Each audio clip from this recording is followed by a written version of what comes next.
everyone, welcome back to Peachy's Trains. Today we're going to be talking about a little project that I've been working on, the water feature on our layout. I had a request on a video that I posted a few months ago to kind of detail how I made the water feature on our previous layout. And I told my subscriber that when I did the water feature on the new layout, I would make sure that I did a step-by-step overview on how I did every part of the process. So that's what you're going to see today. If you have any other requests that you specifically want to see from me, let me know and I will try to make it happen. So right now I am working on putting in the water feature on the new layout. So I start by using this little tool that comes with the water kit from Woodland Scenics and kind of just freehand trace out where I want the edges of the water to be.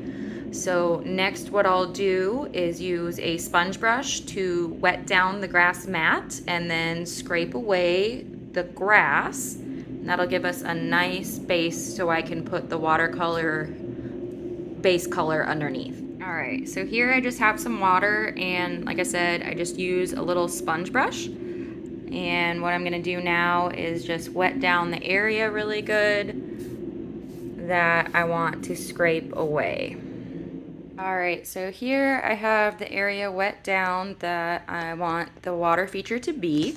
As you can see, some of the water did go outside of those lines that I drew. Not really a big deal. It's just kind of free-handed, like I said. So if it goes outside the lines a little bit, not a huge issue. And then if you ended up putting water where you didn't want it, it will dry.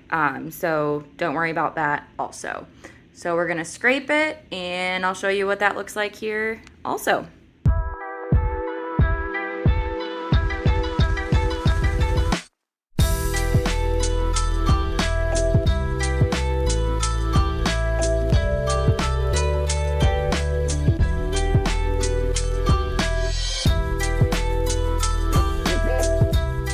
Alright, so the whole area has been scraped that I want to apply the water feature to. And when I scrape, I honestly just use a little putty knife to do the scraping. There is a scraper that you can get that comes with the kit as well. It's plastic though, and so I feel like the metal putty knives work a little bit better as far as that goes. So we'll let this dry. I like to let it dry usually overnight. And then I will put the base paint down after it's all dry. All right, so our lake is ready for the base paint. I did cut out a little bit more after I finished last night. I just didn't really like how it looked. So this is where we're at today. And we're gonna put on the paint next. So what I use, I like the navy blue undercoat from Woodland Scenics. I just like the way that the water looks. They have a bunch of different colors, so if you're not wanting like a true blue, they've got like a murky watercolor and all kinds of really cool different colors. So whatever you're looking for your water feature, they have the undercoat that you need. So make sure to check that out. So basically I'm just gonna paint the area here and let that dry. I, again, like to let it dry overnight, about 24 hours. And then what I do after it's painted is I put a bead of glue on the edges so the water effects doesn't bleed into the grass. And on the back side, I don't want the water effects to go down onto my windowsill. So I'm gonna glue all of that after it's painted. I let that dry and then we pour the water effects in. So I will show you how it looks when it's painted in just a little bit. All right, so here I have just kind of the edges and underneath the bridge painted out right now. So when I do this, I just use a foam brush. I used a little skinnier foam brush to get around the edges and kind of get those details in, and now I have quite a bit of a bigger area here, so I'm going to go in with the bigger brush. It's just a little bit faster and get that covered. I do tend to have to do 2 coats just to get the color that I want, but if you do just 1 coat, you get kind of a little bit of the undercolor, the matte. So if you're not looking for a super deep looking lake or water feature, that 1 coat is fine too. So I'm going to get the rest of this painted here and we will go from there. All right, so coat 1 of the undercoat is done. I'll let that dry and paint again. The outside stuff here, I want to make sure that gets nice and covered. The stuff under the bridge, I'm not as concerned about. And I also feel like maybe might be a little bit shallower also. So if it's a little less covered, that's not such a big deal. But here we go. Let this dry and see what it looks like. All right, so I just finished the second coat on the lake. I'm gonna let this dry overnight, see how it looks tomorrow. It should be ready to put the glue around the edges to keep the water effects from spilling out onto the layout and off the back of the layout.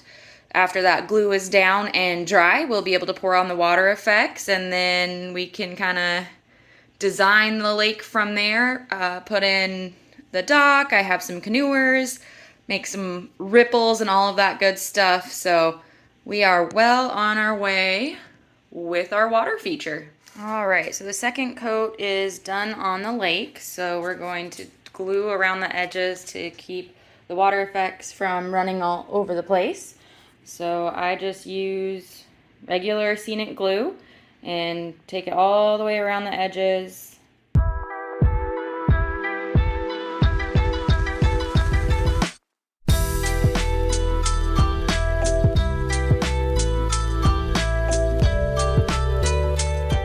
Okay, so the glue bead is down all the way around the water feature, and I put glue across the back side of it here as well. So this glue will dry clear. You can still see it a little bit after it dries, so you can put some scenery stuff around it if you want to, and there's probably other ways to do this as well, but I found this works the best to keep the water in the water area. We'll let this dry, and next step is pouring in the water effects. All right, all of the glue is dry on the edges of the lake, so it's ready for the water pour. I'm going to be using realistic water from Woodland Scenics. Basically, when I do this, I just kind of start with the water being a little bit shallow, spread it around, and then see where I need to add more water. All right, I'm going to try to start under the bridge first.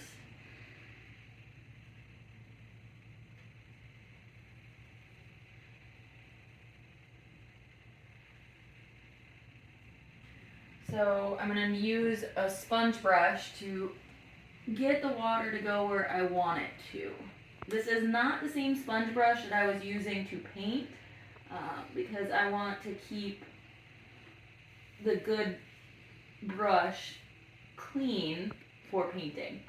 This is one that I've used for glue and for doing the water before. Just kind of keeps the good quality of the brush.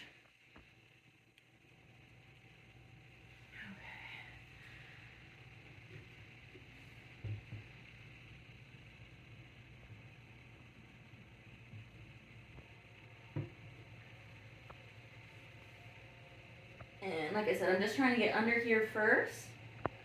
And under the bridge, I don't really care how deep it is or anything. I just want there to be water under it. So you can see the water under the bridge. The stuff in the lake that we're actually going to be seeing closer, I'm going to have a depth to it and make sure it is looking how I want it to. But the realistic water is really easy to use. It spreads around really easy.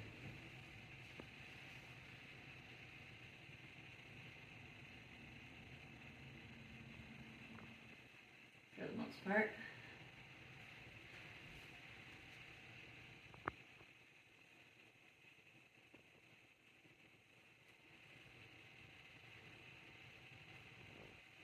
And this, I feel like I'm just kind of more painting the top surface of the water under the bridge instead of letting it pool like I will elsewhere.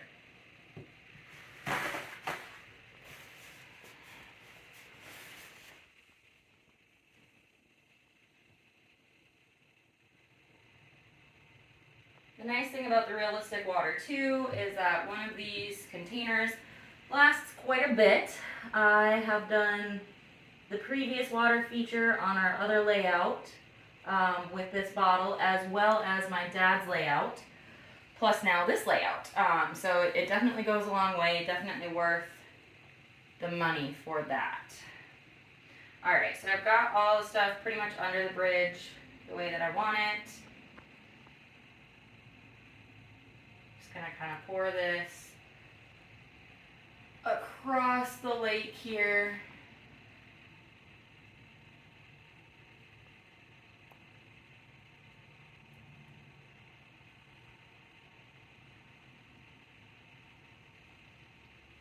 And then I'm going to spread this out.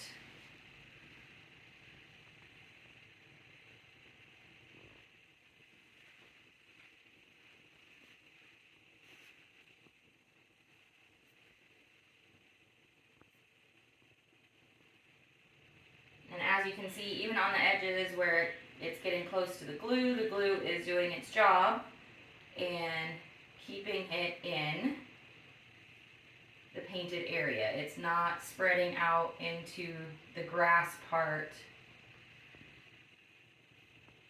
of our layout. And it didn't leak over the back side either, which is important. So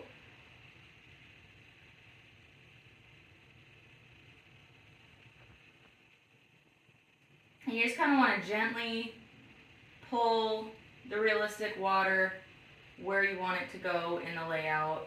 It doesn't need a whole lot of force behind the brush. It'll fill in where it needs to. And if you use too much force with the brush, you're going to get some bubbles. And sometimes those bubbles can be kind of hard to get out as well. So you just want to be nice and gentle with it. Avoid any bubbles that might form. And if you pull too hard on the brush, sometimes it'll end up going over top of the glue anyway and end up in the places of the layout that you don't want to have water. I've got kind of a thicker section over here of the water, so I'm kind of trying to move it around to the area that doesn't have as much water here. And then it kind of nicely levels itself off after you pull it around and get it where you want it to go. So now that the water is covering all of the painted area, it's time to add in the accent pieces that I have, the canoes and the bridge and the rocks that I got. So I'm going to start with this rock here and just kind of drop it in. And you can also take the brush after you put the features in and brush some water around the edges of the rocks and stuff if you want to have it look like some of the water is washing up on top of the rocks as well. You can also complete that effect by using one of the other water effects products that Woodland Scenics has. And I use that to make ripples in the water and that kind of stuff too.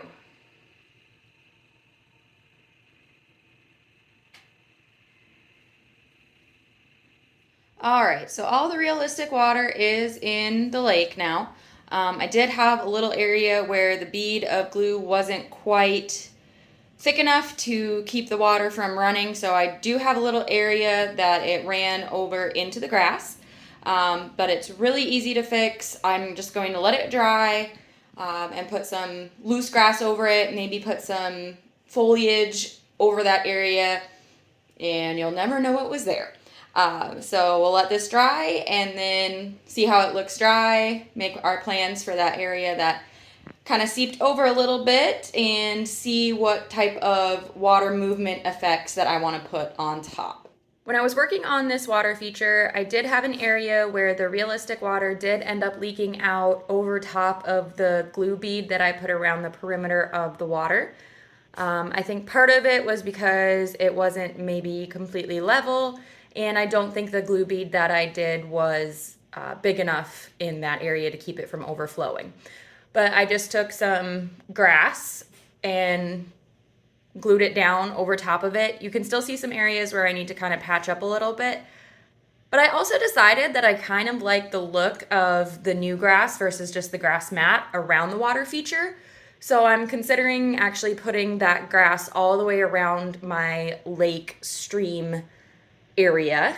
And then I'm also going to be getting some like weeds and different kinds of stick in place things to go around the water area as well. So this area isn't quite done yet, but we do have the water feature in.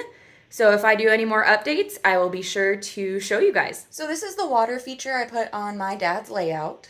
As you can see, I put some of the top water effects, and that shows ripples and current and that kind of thing. I'm not sure if I'm going to do this on my layout or not yet, so I just wanted to show you what it looks like.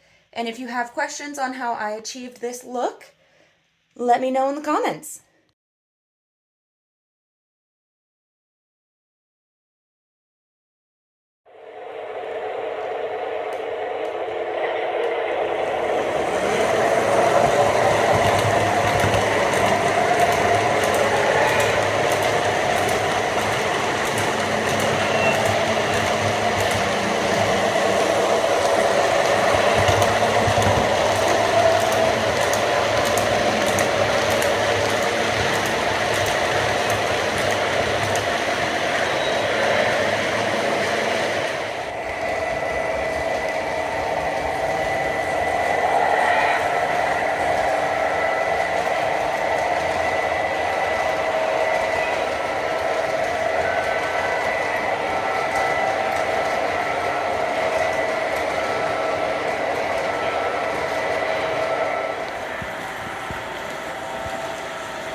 I hope you enjoyed my video on how to include a water feature on your layout. The next video that, well, maybe not the next video, but an upcoming video that I want to feature is turning this area into a mountain. So keep an eye out for that. I will probably post a few other videos hopefully in between, so it's not a super long time because I have never made a mountain before and I have no idea how it's gonna go. So you'll get to come along with me in all of the trial and error process during the mountain building. But like I said, I'll try to keep other videos going while I'm working on that mountain. We'll see you next time on Peachy's Train. Here's a couple quick shout outs. Deserae Mann Designs designed my brand new logo. Thank you so much. It looks absolutely amazing. Real Chief 74, thank you for all your support since the very beginning. Trains.com, please visit trains.com/peachestrains for any of your train needs. And Matt and Matt Old Scale Podcast. Please make sure you go over, listen to their stuff. I will put a link to their most recent podcast in my description, so please check all of them out. Thank you guys again. You're amazing.